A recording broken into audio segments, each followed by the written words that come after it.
once and for all mag-decide. Ang ganda ng Tiempo, May 31. Gusto sana namin i-welcome yung June 1 eh. Kaya kami nagsisipasok ng sama-sama eh. Oo. So Diba? eventually, aalis second half of the year. aalis din ho kayo talaga. Kahit na, di ba, umusad pa yung araw, may plano na talaga kayong tatlo na umalis. Tama ba yun?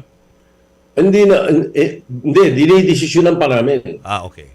Oo. Dinidesisyonan pa namin. Wala pa kaming planong Final gano'n. decision, wala pa. Noong February, meron silang binanggit na gano'n. Na gusto ay parang i-limit kami sa 3 times a week para daw maibaba yung sweldo. Sabi nga ni Parin Joey, parang inaalis nyo kami. Ano? At saka parang may mga dialogue pa yung isang member nila sa stockholders, sa board na i-retain daw kami. Sakit pakinggan eh. I-retain? Ngayon lang kayo eh. I-retain nyo kami 44 years. Di ba? Kaya nasama ng loob ng naming tatlo. Hindi na si Parin Joey.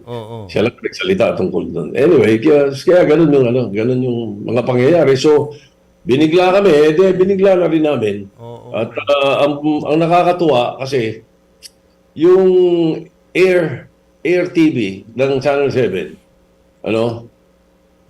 kung tutuusin, lampaso sa FB Live ni Meng Mendoza. Oo nga eh. Nag-live si Maine eh. Nag-live si Maine nung kahapon eh. FB Live si Meng. Oo eh. Natabunan na lahat ng Channel 2, Channel 5, Channel 7. Oo. Particular time. Yeah. Ganun yun eh. Hindi ko, hindi nila siguro nare-realize yun. At yung saka yung Facebook Live ng Eat Bulaga. Hindi nila pag-aari yun. Pag-aari yung production namin. Ayun, kaya pala. Personal.